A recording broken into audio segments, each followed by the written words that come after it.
This episode is brought to you by my book, The Skeptical Buddha, The Tao of Science, a coffee table-style book that discusses the history of Eastern philosophy and where it complements and diverges from science and skepticism. More about this at the end of the video.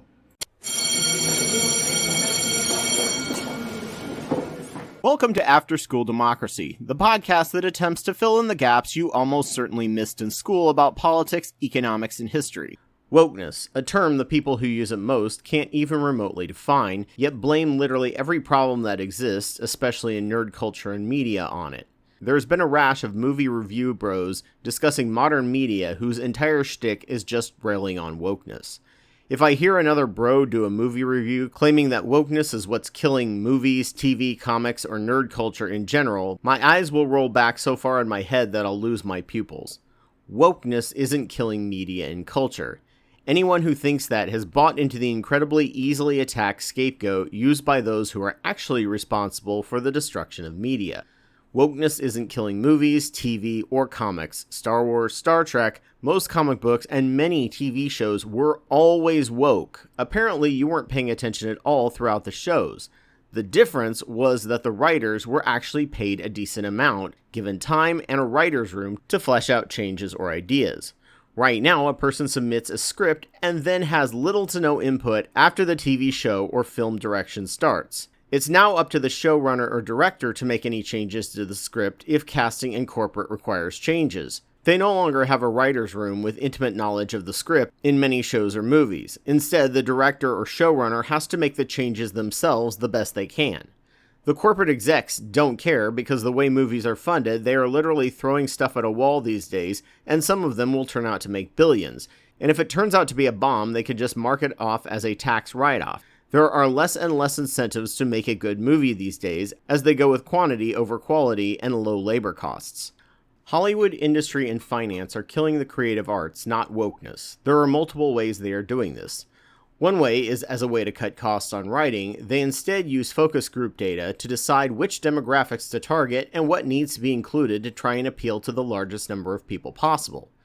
Often these people in charge don't actually bother to learn anything more than a surface-level stereotype understanding about it.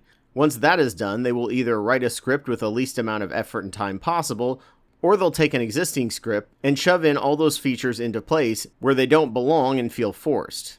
Next, they will take a grossly oversimplified after-school special version of the real woke message and beat you over the head with it over and over and over again, and feel self-satisfied that they threw a bone to this woke demographic as a form of virtue signaling. It's the equivalent of saying, oh, there needs to be more Italian representation. So the movie ends up with someone going around saying things like, Mamma mia, and I like a pizza. So now the anti-Italian folks are mad because the Italians are being pushed down their throats because of wokeness, and the Italians are mad because it's a cartoonish stereotype of them in a movie. Cheap virtue signaling is always bad if the material is also bad. After that, there will be a ton of corporate-level meddling during production until the movie is a disjointed, unenjoyable mess. Add to it that now companies are trying to reach larger Chinese and Indian demographics, and they will often strip away any nuance that doesn't translate easily so they don't have to pay their translators as much, and they will also strip out certain messaging if they fear the censors of the CCP will punish them for mentioning it.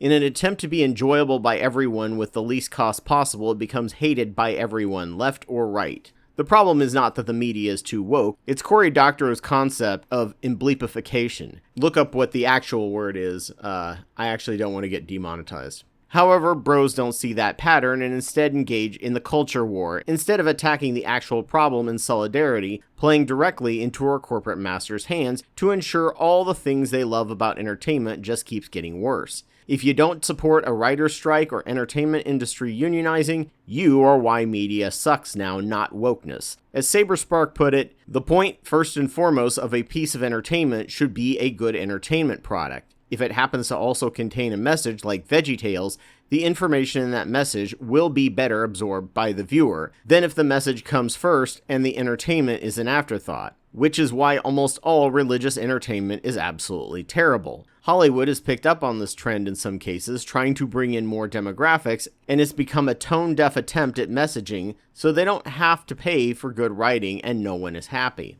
If you want better media, support the low-level entertainment workers when they strike, but stop blaming wokeness. Going out of your way to blame and vilify something as woke is going to have the exact same effect as Christians standing outside a movie theater will have. People who wouldn't have any interest in it might watch it, or people might give the company money with hate watches. Ignoring bad movies or correctly saying that the movie is just bad instead of calling it woke and that's why it's bad will have a much bigger impact on media than blaming woke on everything. Or you can just keep getting caught up in the culture war and never actually get to the heart of the issue, that being corporate greed.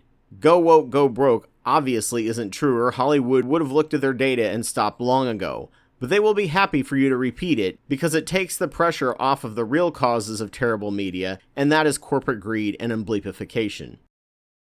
This episode is brought to you by The Skeptical Buddha, The Tao of Science, my book, which is a thoughtful discourse on Eastern philosophy and how it helped birth ideas required for science and skepticism and the way it fell behind in the face of new evidence. This book discusses the long history of both philosophies as well as the tenets and variations within the varying sects, along with psychology and our own natural biases. It discusses how to counter our natural biases using science and the underlying concepts of meditation and mindfulness, a more complex understanding of how science operates than most of the public understands, and why it is the best tool we have to discover truth and reality, as well as philosophical ideas we might embrace as technology progresses. The material is packaged in a way that the average person can understand, with rich illustrations to draw the reader in and feel at peace.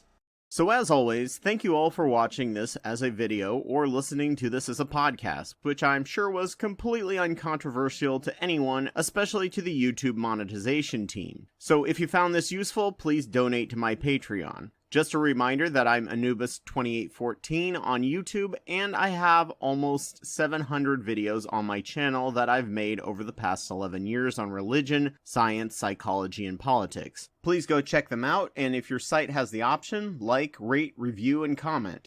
A special thanks goes out to Kendall Copperberg, Mylon Mia, Ogrel, Elias Garcia Guevara, and Joe Taylor for their $10 or more Wapawet level donations. I'm always humbled by the fact that they find my work worth funding and worth driving me forward. Thank you all. Please consider donating to my work if you can, and thank you all for listening.